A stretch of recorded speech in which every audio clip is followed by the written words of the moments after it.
était une fois un foie, sans cesse agressé. Infection virale, consommation excessive d'alcool, de graisse, de sucre. En théorie, un véritable super-héros digne d'un d'essai comics. Sauf que malheureusement, mesdames et messieurs, les héroïnes ne sont pas infaillibles. Eh oui. Ces multiples agressions le stressent, littéralement. Pour mieux comprendre, plongeons dans l'univers de cet organe. En son fort intérieur, on trouve un type cellulaire majoritaire, les hépatocytes, qui sont aidés par différents acolytes parce que oui, c'est un travail d'équipe. À l'intérieur de ces hépatocytes se trouve un compartiment important, voire stratégique, le réticulum endoplasmique. Pour faire simple, c'est une usine à protéines. Elle réceptionne de la matière première, les protéines, et son objectif est de les replier correctement afin de les rendre fonctionnelles. Quand les cellules du foie sont agressées, elles doivent fonctionner plus vite pour pouvoir combattre ces agressions. Et pour ça, il faut que l'usine à protéines, le réticulum endoplasmique donc, tourne à plein régime. Vous voyez Charlie Chaplin dans les temps modernes ? Eh bien, le réticulum endoplasmique se trouve dans la même situation. La cadence est beaucoup trop intense, la machine s'emballe et des erreurs sont commises. C'est ce que l'on appelle le stress du réticulum endoplasmique.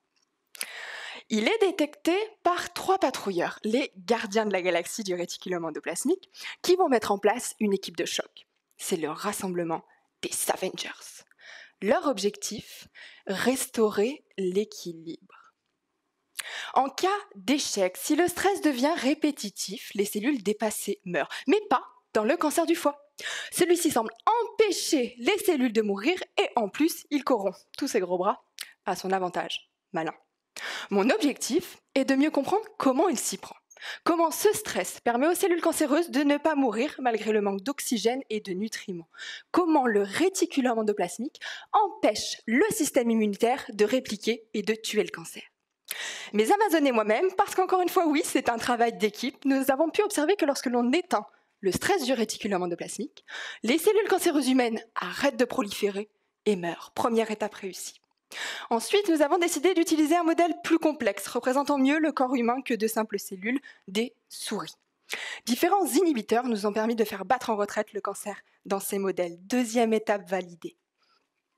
Nos résultats ont d'ailleurs été protégés par un brevet, un pas de plus dans le développement d'un nouveau traitement. Mais le combat n'est pas encore gagné, il reste une dernière étape cruciale, le transfert chez l'homme, les essais cliniques.